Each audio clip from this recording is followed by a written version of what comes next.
வணக்கம் மக்களே, நீங்க பாக்குறது டார்க் டெவில் சேனல். நான் எஸ்கே. இன்னைக்கு நம்ம 2006ல சவுத் கொரியன் லாங்குவேஜ்ல ஒரு எபிக் மான்ஸ்டர் படமா எடுக்கப்பட்ட த ஹோஸ்ட் படத்தோட பார்ட் 1 கதை விளக்கத்தை தான் இந்த வீடியோல பார்க்க போறோம்.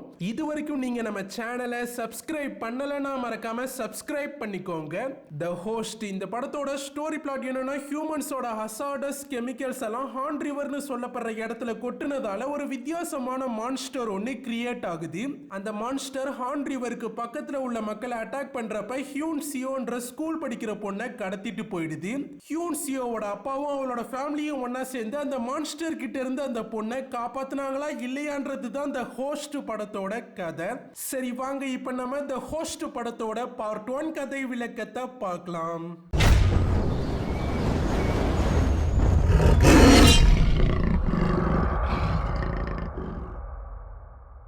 February 9, 2000 சவுத் கொரியால இருக்க அமெரிக்கன் மிலிட்டரி மார்ச்சுவரியில ஒரு அமெரிக்கன் பேத்தாலஜிஸ்டும் அவரோட அசிஸ்டன்டான சவுத் கொரியாவை சேர்ந்த ஒரு பேத்தாலஜிஸ்டும் வேலை பார்த்துட்டு இருக்காங்க. அமெரிக்கன் பேத்தாலஜிஸ்ட் அந்த இடம் சுத்தமா இல்லைன்னு அவரோட அசிஸ்டன்ட்டை திட்டுறாரு. அப்புறம் அங்க இருக்க ஃபார்மாலிட்டிகேட் பாட்டில்ஸ் மேலெல்லாம் தூசியா இருக்குன்னு சொல்லி அந்த எல்லா பாட்டில்ஸையும் சிங்க்ல ஊத்திட சொல்றாரு. அந்த அசிஸ்டன்ட் இந்த கெமிக்கல்ஸ் ரொம்ப டேஞ்சரஸான ரொம்ப டாக்ஸிக்கான கெமிக்கல்ஸ், இதை ட்ரெயின்ல ஊத்துனா போயது பக்கத்துல உள்ள ஹான் ரிவர்ல தான் கலக்கும், அது ரொம்ப ஆபத்துன்னு சொல்றான். அமெரிக்கன் பேத்தாலஜிஸ்ட் அது பெரிய ரிவர், ஒரு ஆபத்தும் நடக்காது, அதோட இது நான் உனக்கு கொடுக்கிற ஆர்டர், அதனால உடனே பண்ணிடுன்னு சொல்றாரு. அசிஸ்டன்ட்டும் அந்த ஆபத்தான ஃபார்மால்டிகேட் கெமிக்கல் சப்ஸ்டன்ஸை ட்ரெயின்ல ஊத்த ஆரம்பிக்கிறான். கிட்டத்தட்ட 200க்கும் மேற்பட்ட ஃபார்மால்டிகேட் பாட்டில்ஸை அவன் அன்னைக்கு ட்ரெயின்ல ஊத்திடுறான். சில வருஷங்களுக்கு அப்புறமா ஹான் ரிவர்ல 2 பேர் மீன் பிடிச்சிட்டு இருக்காங்க. அப்ப அவங்க வித்தியாசமா குட்டியா இருக்க கிரீச்சர் ஒன்ன டீ கப்ல பிடிக்கிறாங்க. ஆனா அது அப்ப அவங்க கிட்ட இருந்து தப்பிச்சிடுது. அக்டோபர் 2006 ஹான் ரிவர் பிரிட்ஜ்ல இருந்து ஒருத்தன் தற்கொலை பண்ணிக்க போறான். அவனை தடுக்க 2 பேர் அவன் கிட்ட ஓடுறாங்க. அவன் அந்த ரிவரை உத்து பார்த்து அங்க ஏதோ ஒரு வித்தியாசமான மிகப்பெரிய கிரீச்சர் இருக்கிறதா சொல்றான். சொல்லிட்டு அவங்க 2 பேரும் அசந்த நேரத்துல தண்ணிக்குள்ள குதிச்சு தற்கொலை பண்ணிக்கிறான். அதே ஹான் ரிவருக்கு பக்கத்துல உள்ள பார்க்ல ஒரு சின்ன பெட்டி கடை வச்சு நடத்துறவன் தான் கேங்டோ. அவன் கடையை திறந்து வச்சுட்டு தூங்கிட்டு இருக்கான். அப்போ ஒரு சின்ன பையன் சில சாக்லேட்ஸை திருட பார்க்க அவனோட அண்ணா அவனை தடுத்து அங்க இருந்து அவனை கூப்பிட்டுட்டு போயிடுறான். இத கேங்டோட அப்பா பார்க் ஹீ பாங் பார்த்துட்டாரு. அப்ப அங்க இன்னொரு கஸ்டமர் வராங்க. அவங்களையுமே அவரே அட்டென்ட் பண்ணிட்டு கேங்டோ தலையை பிடிச்சு நகர்த்தி மீதி சில்லறையும் எடுத்து கஸ்டமர் கிட்ட கொடுக்கறாரு. ஹீ பாங் கேங்டோவை எழுப்பி மேட் 4க்கு 4 ஸ்குவிட்ஸை ரோஸ்ட் பண்ணி கொண்டு போய் கொடுத்துட்டு வர சொல்றாரு. கேங்டோ ரொம்ப சோம்பேறியா இருக்கான். அவனுக்கு ஸ்டவ் பத்த வைக்க கூட அவனோட அப்பா தான் ஹெல்ப் பண்றாரு. கேங்டோ ரோஸ்ட் பண்ணிட்டு இருக்கப்பவே ஒரு ஸ்குவிட்டோட லெக்கை பிச்சு அவனே சாப்பிடுறான். அதே நேரம் அவனோட பொண்ணு ஹியூன் சியோவும் அங்க ஸ்கூல் முடிஞ்சு வரா. அதை பார்த்த உடனே வேலையை விட்டுட்டு அவகிட்ட ஓடி போறேன்னு சொல்லி கீழே தடுக்கி விழுந்துட்டான். ஹியூன் சியோக்கு பேரண்ட்ஸ் டே மீட்டிங்க்கு கூட கேங்டோ வராம அவரோட தம்பி நாமில் அனுப்பி வச்சது வருத்தமா இருக்கு. அதோட நாமில் பேரண்ட்ஸ் மீட்டிங்க்கு குடிச்சிட்டு வேற போயிருக்கான். கேங்டோ நீ எனக்கு கால் பண்ண வேண்டியதுன்னு சொல்ல ஹியூன் சியோ நீங்க கொடுத்த போன்ல சிக்னலே கிடைக்காது, இந்த போனை நீங்களே வச்சுக்கோங்கன்னு சொல்லி கொடுத்துட்டா. கேங்டோ ஃபேமிலிக்கு அது பெட்டிக்கடை மட்டும் இல்ல, அவங்க மொத்த ஃபேமிலிக்கும் அதான் வீடு. கேங்டோ அவனோட பொண்ணு கிட்ட அவ சேர்த்து வச்சிருந்த சில்லறையெல்லாம் எடுத்து காட்டி இதை வச்சு நான் உனக்கு புது போன் வாங்கி தரேன்னு சொல்றான். ஹியூன் சியோ அதுல அந்த அளவுக்குலாம் ஒன்னும் காசு இல்லைன்னு சொல்லிட்டா. டிவில ஹான் ரிவர் பிரிட்ஜ்ல இருந்து தற்கொலை பண்ணிக்கிட்டவரோட பாடியை ரெக்கவர் பண்ணிட்டதா சொல்றாங்க. ஆனா பாதி பாடியை ஏதோ ஒன்னு சாப்பிட்டுட்டு மீதியை மட்டும்தான் போட்டுட்டு போயிருக்கு. ஹியூன் சியோ ஆர்வமா டிவில ஆர்ச்சர்ஸ் காம்படிஷனை பார்த்துட்டு இருக்கா. ஏன்னா கேங்டோவோட தங்கச்சியான பார்க் நம்ஜோ தான் நேஷனல் லெவல் ஆர்ச்சர்ஸ் காம்படிஷன்ல பார்ட்டிசிபேட் பண்ணிட்டு இருக்கா. 2 பேரும் நாம்ஜோக்காக இங்க இருந்தே பயங்கரமா என்கரேஜ் பண்ணிட்டு இருக்காங்க. அப்ப கேங்டோ அவரோட அப்பா வெளில கூப்பிட்டு போய் ஸ்குவிட்ல ஒரு லெக்க நீ தான் சாப்பிட்டியான்னு கேட்டு அவனை திட்டிட்டு அந்த ஸ்குவிட்டை சாப்பிட கொடுத்த கஸ்டமருக்கு ஃப்ரீயா பியர்ஸை கொடுத்துட்டு சாரி கேட்டுட்டு வர சொல்லி அனுப்புறாரு. கேங்டோவும் பியர்ஸை எடுத்துக்கிட்டு போறான். அங்க இருக்க மக்கள் எல்லாருமே ஏதோ ஒன்னு ஆச்சரியத்தோட பார்த்துட்டு இருக்காங்க. கேங்டோவும் ஆர்வமா அது என்னன்னு பார்க்கறான். பார்த்தா ஹான் ரிவரோட பிரிட்ஜ்க்கு கீழே ஏதோ ஒன்னு வித்தியாசமா தொங்கிக்கிட்டு இருக்கு. கடைக்கு உள்ள நாம்ஜோவோட ஆர்ச்சர் மேட்சை பயங்கர ஆர்வத்தோட பார்த்து கிராண்ட்பாவும் ஹியூன் சியோவும் என்ஜாய் பண்ணிட்டு இருக்காங்க. அந்த வித்தியாசமான மிருகம் பிரிட்ஜுக்கு அடியில இருந்து தண்ணிக்குள்ள விழுந்துடுது. மக்கள் எல்லாரும் அது என்னன்னு தெரிஞ்சுக்க பயங்கர ஆர்வத்தோட ரிவர் கிட்டலாம் போய் பார்க்கறாங்க. கேங்டோ ஒரு பியர் கேனை தண்ணிக்குள்ள போறான். அதை உடனே அந்த மிருகம் எடுத்துடுது. உடனே அங்க இருக்க மக்கள் எல்லாரும் அவங்க கையில இருக்க எல்லாத்தையும் தண்ணியில தூக்கி போடுறாங்க. ஆனா ஒண்ணுமே நடக்கல. அப்புறம் மக்கள் எல்லாம் கலையிறாங்க. அப்ப கேங்டு திடீர்னு எதையோ ஆச்சரியத்தோட பாக்குறான். அது என்னன்னு பார்த்தா அந்த மிருகம் இப்ப கரைக்கு ஓரமா இருக்க மக்கள் எல்லாரையும் இடிச்சு தள்ளிட்டு ஓடி வந்துட்டு இருக்கு. கேங்டுவும் பயத்துல தெரிச்சு ஓடுறான். அந்த கொடூர மிருகமும் அங்க இங்கன்னு ஓடிட்டே இருக்கு. கொடூர மிருகம் ஹார்ன் ரிவர் பார்க்ல இருக்க பல பேரை அட்டாக் பண்ணுது. மக்கள் எக்கச்சக்க பேர் பயத்துல மறைஞ்சுக்க ஒரு பில்டிங் குள்ள போறாங்க. அதுக்குள்ளேயே அந்த மிருகம் புகுந்துடுது. மான்ஸ்டர் அது கண்ணுல மாட்டின மக்கள் எல்லாம் கொடூரமா கொள்ளுது. மக்கள்லாம் ஒரு பக்கம் கதவு லாக் ஆனதால வெளில வர முடியாம கஷ்டப்பட்டுட்டு இருக்காங்க. கேங்டுவும் ஒரு அமெரிக்கனும் சேர்ந்து போய் லாக் ஆகி இருக்க டோரை எப்படியாவது ஓபன் பண்ண ட்ரை பண்றாங்க. கடைசியா டோரை ஓபனும் பண்ணிடுறாங்க. உயிரோட இருக்க மக்கள் வெளில வந்துட்டாங்க. அந்த மிருகமும் வெளில வந்து மத்தவங்களை அட்டாக் பண்ண ஆரம்பிக்குது. அந்த அமெரிக்கனும் கேங்டுவும் சேர்ந்து வெயிட்டான சைன் போஸ்டை எடுத்து அந்த மான்ஸ்டர் மேல போடுறாங்க. அந்த மான்ஸ்டர் திரும்புது. பார்த்தா அந்த மிருகம் ஒரு மனுஷனை முழுசா முழுங்கிட்டு இருக்கு. கேங்டு ஒரு லாரிக்கு கீழே அப்ப மறைஞ்சுக்கிட்டான். ஆனா அந்த அமெரிக்கன் அந்த மான்ஸ்டர் கிட்ட மாட்டிக்கிட்டான். கேங்டு உடனே அந்த மான்ஸ்டருக்கு பின்னாடி பக்கம் போய் தனியால அந்த சைன் போஸ்டை தூக்கிக்கிட்டு வந்து அந்த மான்ஸ்டர் வாழை நசுக்குறான். மான்ஸ்டர் இப்ப இவன் பக்கம் திரும்புது. இவனும் இப்ப வேகமா ஓடுறான். இன்னும் நாம்ஜோ ஆர்ச்சர் மேட்ச கடைக்குள்ள இருந்து கிராண்ட்பாவும் ஹியூன்சியோவும் பார்த்துட்டு தான் இருக்காங்க. அவங்களுக்கு வெளில என்ன நடக்குதுன்னே தெரியல. காம்படிஷன்ல கொஞ்சம் டைம் மிஸ் ஆனதால நாம்ஜோக்கு பிரான்ஸ் மெடல் தான் கிடைக்குது. ஹியூன்சியோ வருத்தப்பட்டுட்டே வெளில வரா. வெளில மக்கள்லாம் பயத்துல ஓடிட்டு இருக்காங்க. கேங்டு அவனோட பொண்ணை அப்ப பார்த்துட்டு அவளையுமே வேகமா இழுத்துட்டு ஓடுறான். ஒரு இடத்துல மக்கள் எல்லாரும் ஒன்னா ஓடினதால தடுக்கி விழுந்துட்டாங்க. கேங்டுவும் அவன் பொண்ணும் கூட அங்க விழுந்துட்டாங்க.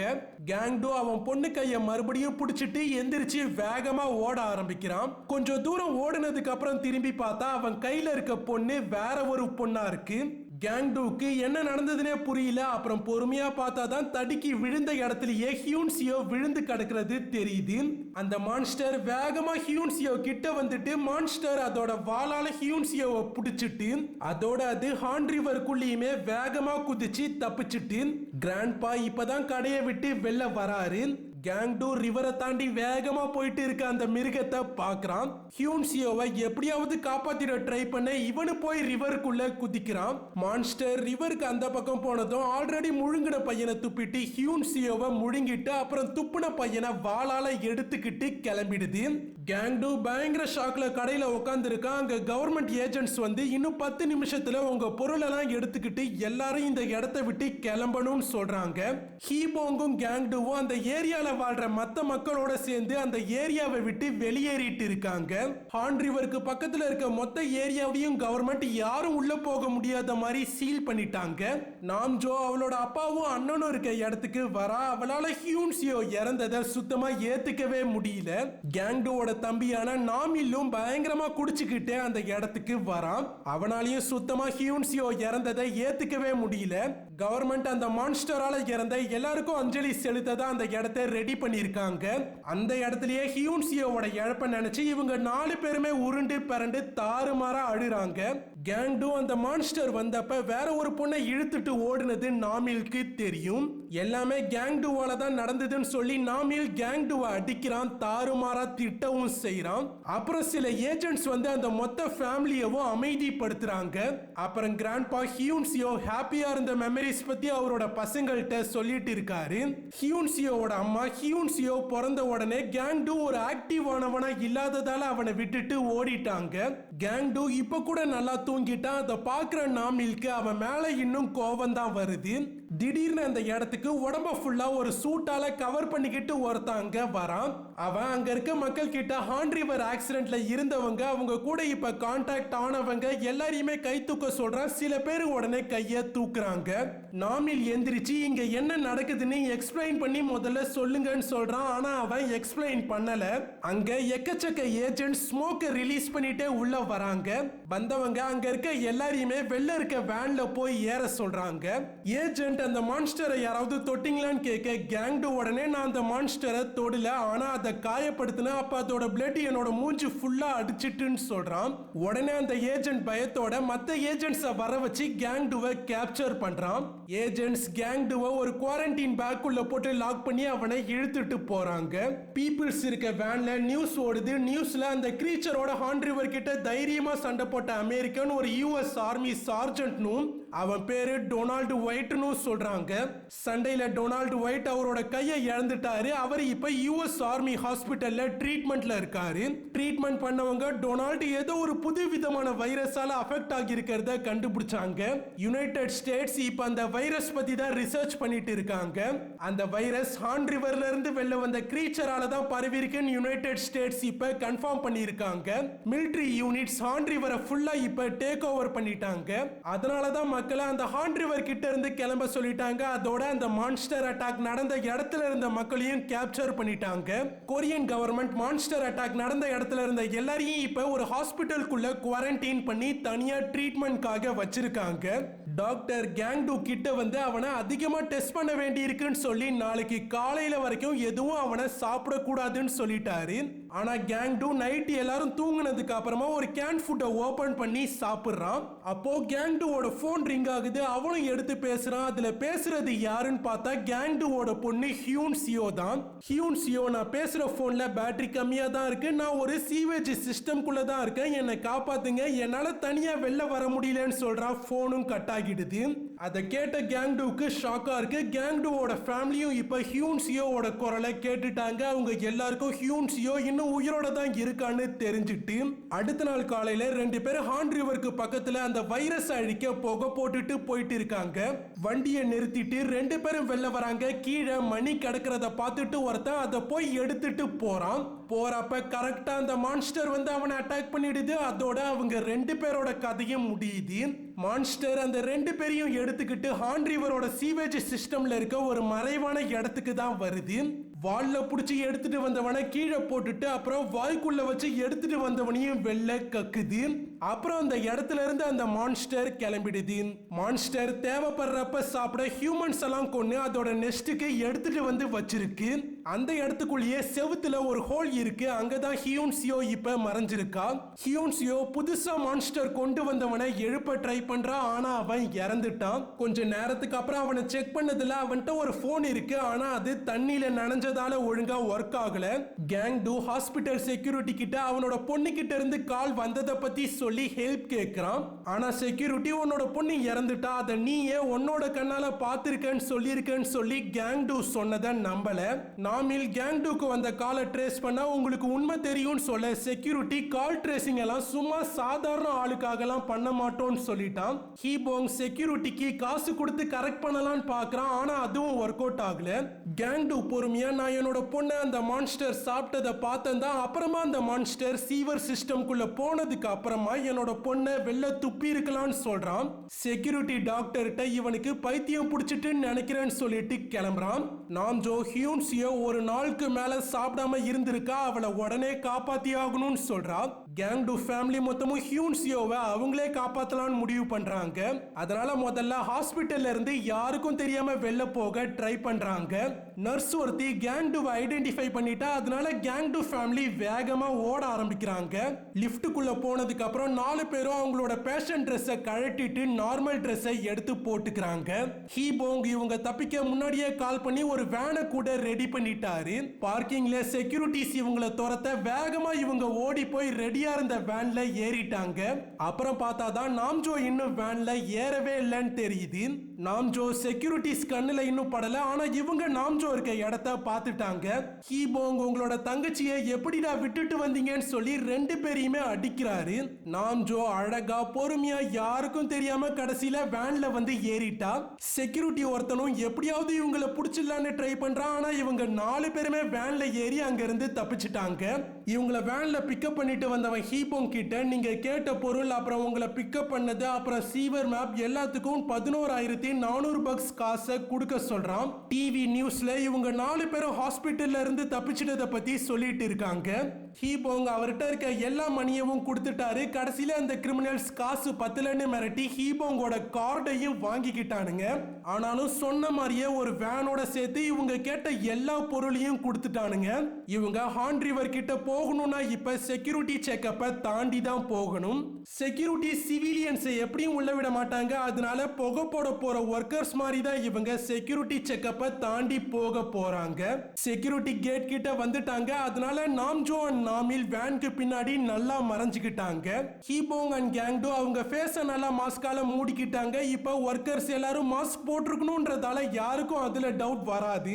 வேனை உள்ள விட்டுட்டாங்க. அப்புறமா ஒருத்த மட்டும் கிட்ட வந்து வேனை செக் பண்றான். அவனுக்கு இவங்க ரெண்டு பேருமே யாருன்னு நல்லா தெரிஞ்சுட்டு, ஆனா அவன் காசுக்கு மட்டும்தான் ஆசைப்படுறான். ஹீபோங் உடனே கேங்டு ஹியூன்சியோக்காக போன் வாங்க சேர்த்து வச்ச காசை அந்த செக்யூரிட்டி மேனேஜர்கிட்ட கொடுத்துட்டு வேகமா இவங்க செக்யூரிட்டி செக்கப்பை தாண்டி உள்ள போறாங்க.